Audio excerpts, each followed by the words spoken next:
கார்லிக்கை எப்படி ஈஸியாக பீல் பண்ணி சாப் பண்ணுறதுன்னு பார்க்கலாம். பூண்டை ஈஸியாக உரிக்கிறதுக்கு கற்றுத்தரேன் பாருங்கள். இந்த பூண்டை அப்படியே முழுசாகவே வச்சு நம்ம இடிக்கல் இருக்குல்ல அதை வச்சு 2 தட்டு தட்டினீங்கன்னா மேலே உள்ள தொலிலாம் அப்படியே உறிஞ்சிட்டு வந்துடும். அதுக்கப்புறம் அதை தனியாக எடுத்து வச்சுட்டு மறுபடியும் அந்த இடிக்கல், அதாவது இஞ்சிலாம் தட்டி போடுவீங்களே அந்த இடிக்கல்லை வச்சு மறுபடியும் அது நெய்யிற அளவுக்கு, அதாவது ஓரளவுக்கு நெய்யர், முழுசாக நஞ்சிடக்கூடாது, காவாசி நெய்யணும், நெய்யிற மாதிரி தட்டிட்டு அது கொஞ்சம் அப்படியே ஸ்ப்ரெட் ஆகணும். ஒரு கையால் பண்ணுறதுனால என்னால் அதை ஹோல்ட் பண்ணி தட்ட முடியல.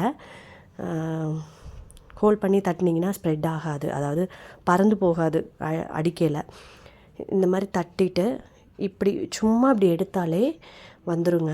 ஆனால் காவாசி தான் தட்டணும். நல்லா ஸ்மாஷ் பண்ணிவிட்டு ஐயோ தொலியும் சேர்ந்து அதோடய கலந்துருச்சுன்னு சொல்லிடாதீங்க.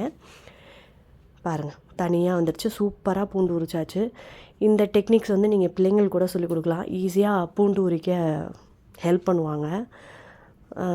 அதே மாதிரி அதை குட்டி குட்டியாக சாப் பண்ணுறதுக்கு என்ன பண்ணணுன்னா, அதே மாதிரி இடிக்கல்ல இப்போ ஒரு 25% சொன்னேன்ல, இது 50% தட்டிட்டு அதை ஒன்றா சேர்த்துட்டு அதுக்கப்புறம் நைஃப்னால் நல்லா ஹோல்ட் பண்ணி சாப் பண்ணாலே நல்லா பொடி பொடியாக கட் ஆயிருங்க. கார்லிக்கை பொடி பொடியாக கட் பண்ணி தாளிக்கையிலையோ இல்லை குக்கிங்கில் எந்த ப்ராசஸ்லையோ இந்த மாதிரி குட்டி குட்டியாக சாப் பண்ணி போடையில் அதோட அரோமாவும் டேஸ்ட்டும் இன்னும் என்ஹான்ஸ் பண்ணும். ஸோ கார்லிக்கை பீல் பண்ணவும் கட் பண்ணவும் ஹேக் கண்டுபிடிச்சிங்க. அதை பண்ணி பார்த்துட்டு எனக்கு லைக், ஷேர், சப்ஸ்கிரைப் பண்ணிவிடுங்க.